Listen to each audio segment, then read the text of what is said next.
Gente, esse é o nosso painel E se Deus existir? Vai ser uma conversa entre a ciência e a filosofia. Por isso, hoje nós temos aqui um cientista e um filósofo para tratar a respeito das nossas origens. Então, a primeira pergunta será endereçada ao professor Marcos Eberlin. O que é a teoria do design inteligente?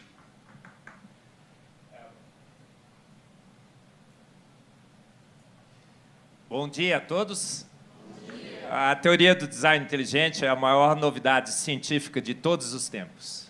É aquela teoria que diz que, não, há bilhões de anos, não, aquela ameba primordial não nasceu. Naquela sopa ácida, escaldante e venenosa, a nossa tataravó não nasceu lá. E ela não evoluiu lenta, gradual e sucessivamente, até dar em você uma ameba evoluída.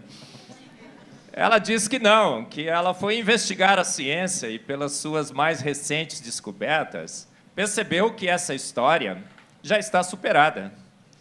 Já não pega mais aquela velha história de que, de fato, evoluímos de uma ameba. Não pega mais aquela velha história que o chimpa é teu humano e que a gente é parecidinho com eles. Fomos verificar no genoma e percebemos uma diferença astronômica. Fomos verificar no nosso DNA, percebemos também que todos nós viemos da mesma mulher, a Eva mitocondrial, que habitou a Terra, pasmem, há 6.000 anos. Fomos no cromossomo Y e descobrimos que viemos todos do mesmo homem, o Adão Y. São reportagens, são descobertas que têm sido publicadas na Nature, na Science. E descobrimos, então, que viemos todos de um homem, de uma mulher, que habitou, inclusive, esse casal, o Nordeste da África. Pasmem, parece que como aquela história que foi contada um dia naquele livro preto, que foi tido como alegoria, como alguma coisa que foi inventada pelos homens. Não, a ciência está se reconvertendo àquela boa e velha história de que fomos feitos prontos por um ser de extrema inteligência, a sua imagem e semelhança. Que não somos meros mamíferos, somos seres especiais, feitos à imagem e semelhança do designer inteligente. E que essa descoberta foi feita pela ciência, a ciência moderna, a química, a física, a biologia, principalmente a química, porque a química é tudo, e tudo é química. Então, essa teoria sensacional, a maior descoberta científica de todos os tempos, fomos feitos prontos por um designer inteligente. Bom, vamos entrar um pouco, então, na filosofia. Agora, com o Pondé, a pergunta é, por que existe algo ao invés de nada? Só para a gente começar tranquilo.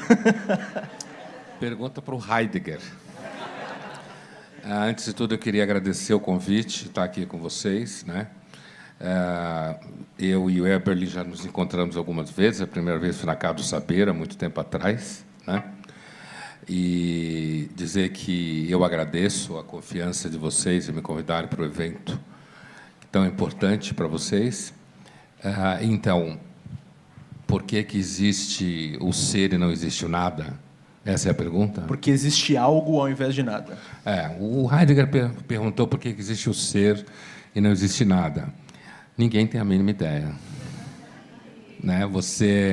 Eu falo filosoficamente, você simplesmente não consegue escapar, partir do nada e chegar ao ser. Eu até posso seguir uma trajetória darwinista, do acaso e tal, que eu conheço essa narrativa, mas dizer por que, então, que nós não ficamos só no nada, não dá para responder. Quer dizer, isso, na realidade, essas são perguntas que, normalmente, filósofos fazem quando não querem chegar a lugar nenhum, entendeu?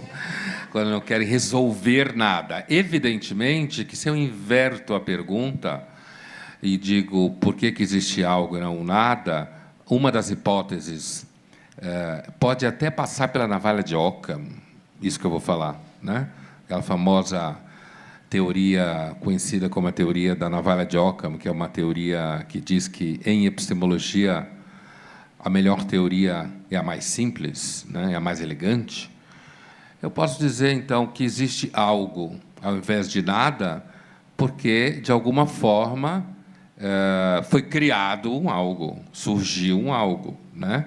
Mas eu acredito que dessa pergunta, a não ser que eu vá na direção de uma teoria que sustente um design inteligente, no âmbito que eu entendo que, apesar do método científico aplicado e tal, há uma fé em jogo, né? Ou eu posso ir para o outro lado e tentar dizer que, se você der muito tempo, de repente explode alguma coisa e acontece. Mas, na verdade, isso não me preocupa. Como filósofo, eu diria que isso me preocupou tipo, nos primeiros anos da faculdade. Depois, porque justamente é uma pergunta que ou a gente vai para o lado de que algo foi criado a partir do nada, porque você não consegue. Eu até posso imaginar que, de um ambiente inorgânico, você consuma a teoria de que o orgânico surgia do inorgânico. Por quê? Porque eu tenho matéria e matéria, de um lado e do outro. Mas, quando eu falo em nada, eu estou afirmando a inexistência de qualquer coisa, né?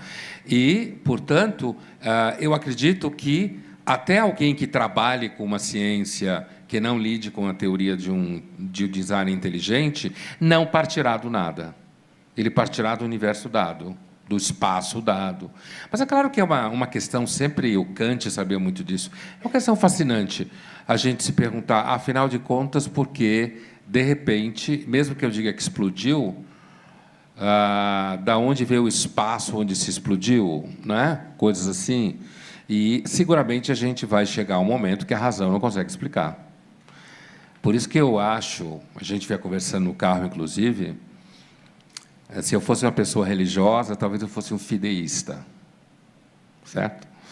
E não alguém que sustentaria a minha fé numa, digamos assim, numa bênção científica ou numa afirmação científica. Porque, de fato, não dá para se partir do nada e chegar a algo. Racionalmente, o conceito de nada pressupõe a inexistência absoluta. E a minha dúvida, sabe o que é? Será que existe o nada em algum lugar? Né? A razão para pensar o nada, ela, a não ser que seja o nada qualificado, né?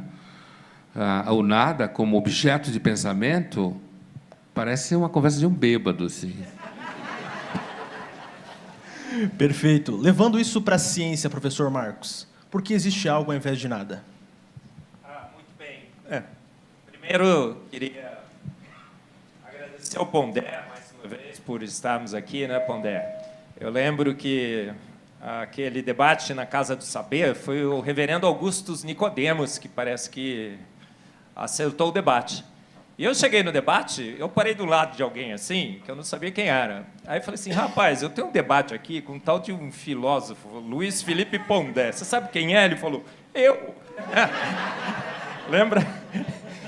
E o título do debate era Homem, do barro ou do macaco? Para mim foi inesquecível aquele debate, porque eu fiz uma apresentação formal de cientista, cheio de slides, lembra, não é, Pondé? Lembro. E o Pondé, como bom filósofo, ficou só no blá, blá, blá, blá, blá. Só né? falando.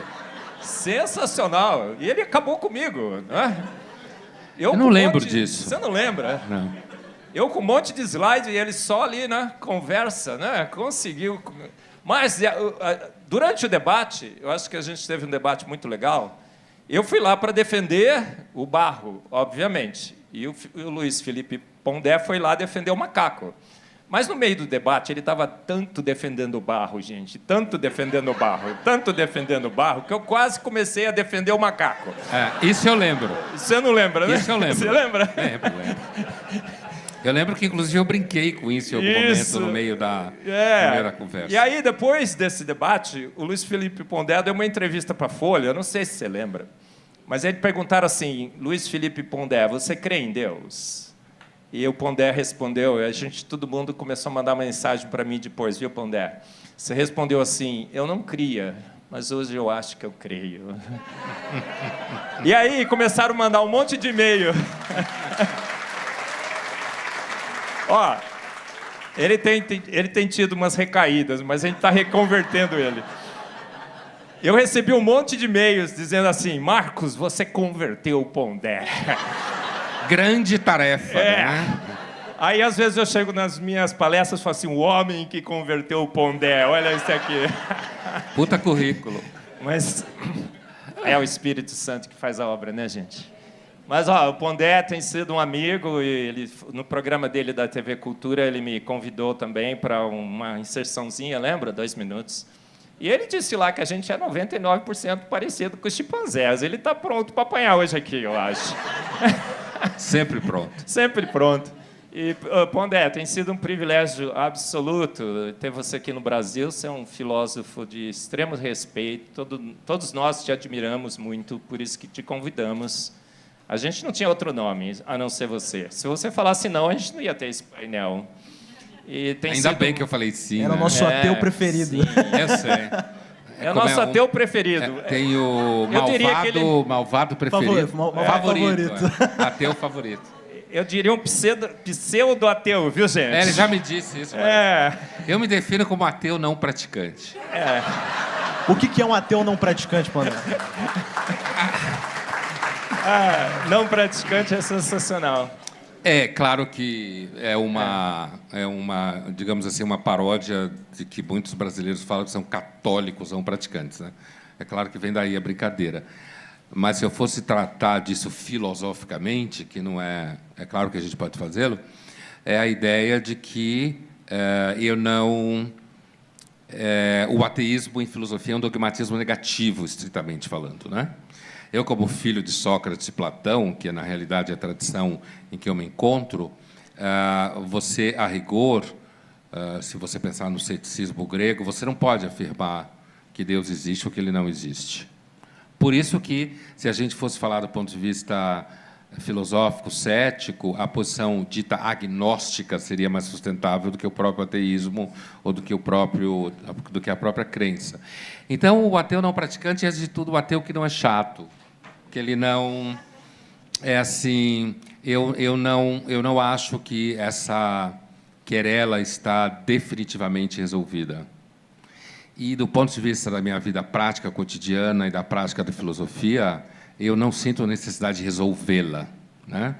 Às vezes eu acho que tem teorias e postulados e situações da vida, e tem toda uma literatura sobre isso, né, que podem nos levar à suposição de que exista algum sentido nas coisas. Eu não estou nem entrando no debate fora do monoteísmo, hein? Porque se a gente entrar fora do debate, de um debate para fora do monoteísmo, aí a coisa fica bem mais complicada. Eu não vou nem entrar nisso. Mas alguém poderia entrar, filosoficamente, né?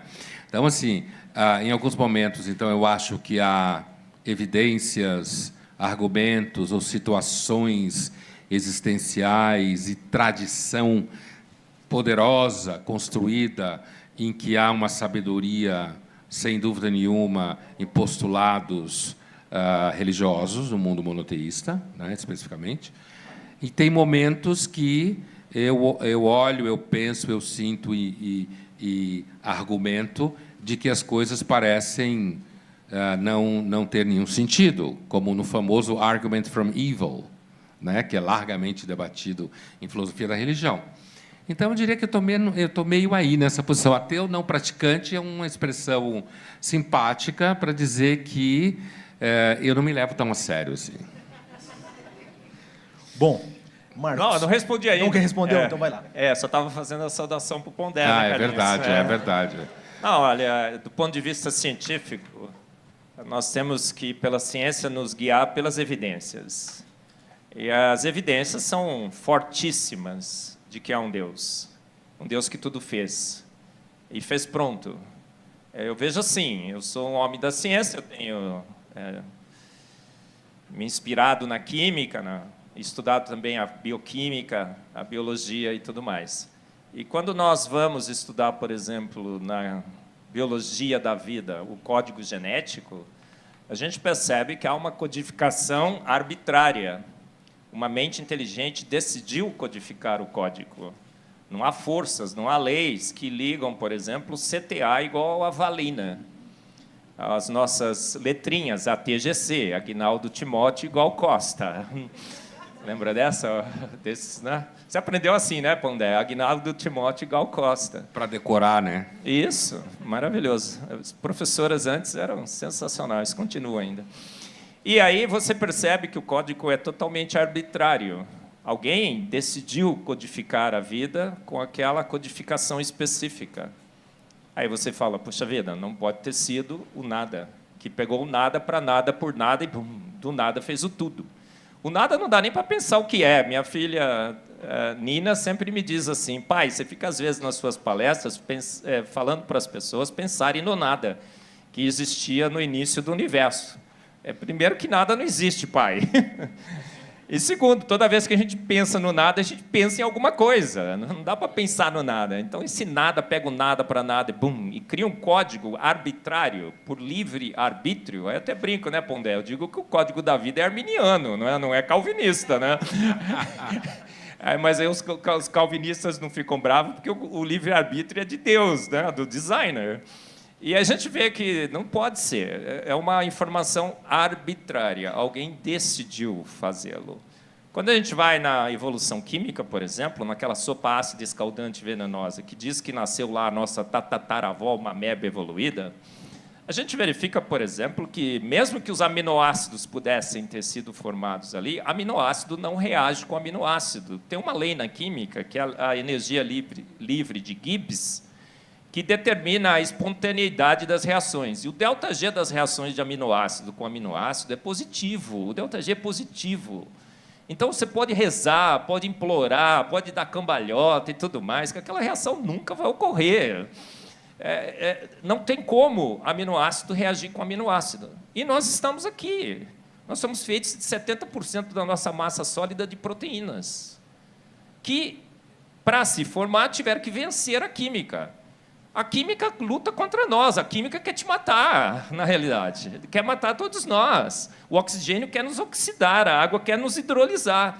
Mas alguma mente extremamente inteligente venceu a química. Venceu a química, fez com que aminoácidos reagissem com aminoácidos. Como é que ele fez isso? A gente vai olhar na estrutura da química da vida. Ele não reagiu aminoácido com aminoácido, ele reagiu aminoéster com aminoéster. Os transfers RNAs, sabe dessa, Pondé? Trazem os aminoácidos esterificados para que as nossas proteínas sejam tricotadas nos ribossomos. E os ribossomos, né? Cadê o Rodolfo Paiva? A gente mandou um pastor para tentar converter o Pondé no caminho. Não conseguiu, Rodolfo? Não? Difícil. Tem a volta ainda, né, Rodolfo? O Rodolfo fala, a eficiência dos ribossomos excede qualquer máquina feita pelo homem. É absolutamente improvável. Não é improvável, é impossível que o ribossomo tenha se formado. Excede os recursos probabilísticos do universo. Então, quando falta sorte, alguém fez. Os anões do orçamento, lembra dos anões do orçamento, Pondé? Eles falaram que ganharam 274 vezes seguidas na loteria. Você acreditou? A gente continuam ganhando, sim. Você acreditou? Obviamente que não, eu também não. Aí foram verificar, eles tinham conseguido dinheiro por design inteligente. Eles compravam os bilhetes premiados. Então, quando falta sorte, você não tem outra opção. Você não tem outra opção. É por isso que eu acho que o agnosticismo é um distanciamento dos dados. Eu, na realidade, não quero decidir. Eu decidi não decidir. Mas, quando você decide decidir, você não tem como escapar. Você, pelas evidências, percebe que se existe algo, existe. E esse algo tem assinaturas claras de um designer inteligente, que nós, muitos aqui, chamamos de Deus. Então, é inegável isso. Por isso que eu digo que pegue o seu agnóstico preferido, o ateu esprema-o. Ateu do IBGE. Ateu de IBGE também é bom, né? Eu não respondi o censo. Você não respondeu o censo? Eu estou fora do censo. Esprema na parede, ele espirrará em direção a Deus. Não tem como você escapar. Eu brinco, olha, tem o Douglas X, escreveu um livro muito legal, vou mandar uma cópia para você. Você lê? compromete. Se você mandar, se eu achar interessante, eu leio. Você vai ler, então. Chama Undeniable, Undeniable, o livro do Douglas X. E ele disse assim, toda criança crê em Deus. Toda criança crê no designer inteligente, pensa assim. Porque toda criança é um pequeno cientista. Pondé já foi criança, ele também já creu em Deus. E aí o que acontece? Por que toda criança crê em Deus? Porque toda criança é um pequeno cientista. E temos cientistas no mundo, amadores e profissionais. Eu acho que eu sou um profissional. Todo mundo aqui, muitos aqui são, né, professor aqui, né, cadê o Bruno e tal? Somos profissionais, tem os amadores. E as crianças começam a investigar o universo. E toda criança boa, moleque, você já foi moleque também, né, Pondé? Põe o dedo na tomada, certo? E aí, se põe o dedo na tomada, você leva um choque. Você passa a crer no elétron. Você nunca viu o elétron, mas você passa a crer no elétron. E eu digo que por que toda criança crê em Deus? Porque quando ela nasce, ela é eletrocutada por evidências de um designer. Ele olha o céu, ele olha tudo que está ao seu redor, porque os atributos invisíveis de Deus, o seu eterno poder e a sua divindade se veem claramente, os atributos invisíveis se veem claramente, e ele decide, há um Deus. E ele chega para o seu pai e não pergunta, pai, quem fez tudo isso? Pai, eu não sei quem fez, mas eu sei que alguém fez. Ele não pergunta o que fez, ele pergunta quem fez. E ele pergunta, quem fez tudo isso, pai? E o pai responde, Deus.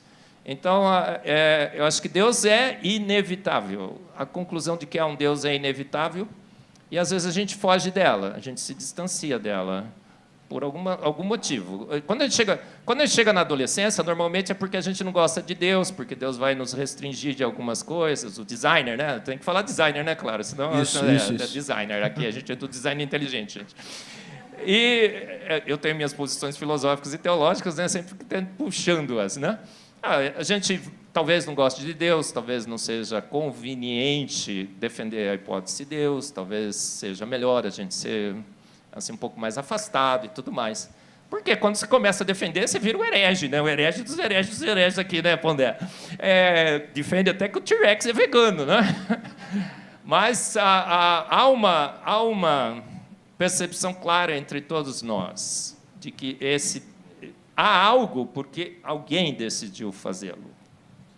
Bom, Pondé, em um jantar de inteligentinhos, o assunto design inteligente causaria alvoroço na mesa? Então, antes eu queria contar uma história, porque, assim, para deixar claro que, na verdade, eu não me vejo aqui na posição de ter que defender absolutamente a negação da existência de Deus ou qualquer coisa que valha, porque eu acho que essa é uma discussão que, do meu ponto de vista, a gente não chega a lugar nenhum, né? Então, não estou aqui por conta disso. E eu queria contar uma história que, quando eu estava acho que no segundo ano da Faculdade de Medicina, que eu fiz 5 anos, e essa história que eu vou contar é o momento em que eu fiz a longa caminhada até optar pela filosofia no 5º ano e começar toda a graduação, né? E que, evidentemente, muita gente na época me achava louco. Eu tinha um filho, já tinha mulher, quer dizer, né? Eu dei um salto mortal e podia ter arrebentado a cara no chão, né? A estatística estava a favor dessa hipótese. Então, né? Claro, quando você abandona a medicina no 5º ano para a filosofia, é quase uma decisão suicida. Mas o que foi que me levou a esse processo que eu acabei fazendo esse caminho? Eu estava numa aula de imunologia no 2º ano da Faculdade de Medicina e a gente estava estudando lá casos hipotéticos de pacientes terminais, linfócitos T, não sei o quê. E eu lembro que eu levantei a mão na aula e fiz uma pergunta para o professor.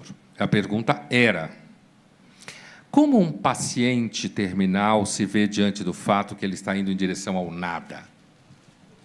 Eu lembro claramente da pergunta, né?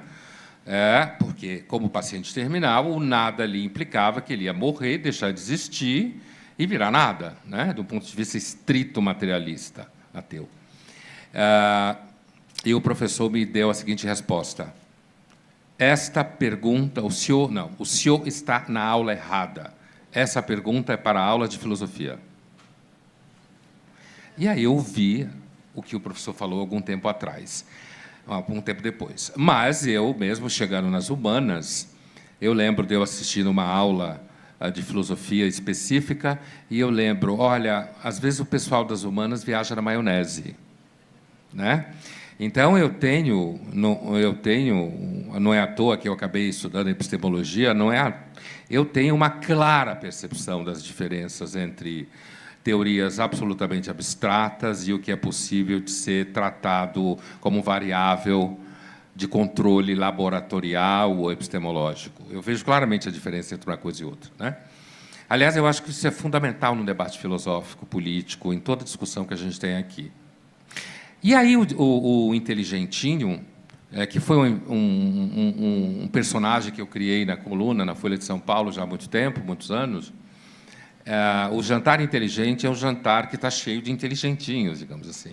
E eu já, na coluna em que eu descrevia o jantar inteligente, há anos atrás, eu dizia, olha, tem lá o filósofo, tem lá o fotógrafo, tem lá a psicanalista, né?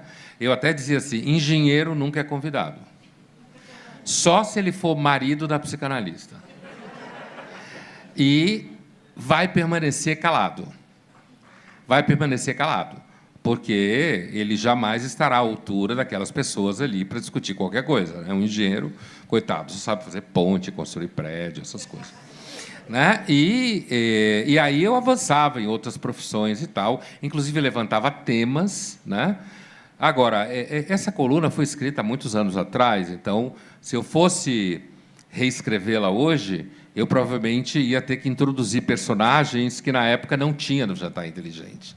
Porque, para um jantar inteligente, você tem que estar completamente em dia com as modas comportamentais, né? Você tem que estar em dia com aquilo que as pessoas descoladas determinam como sendo legal, né?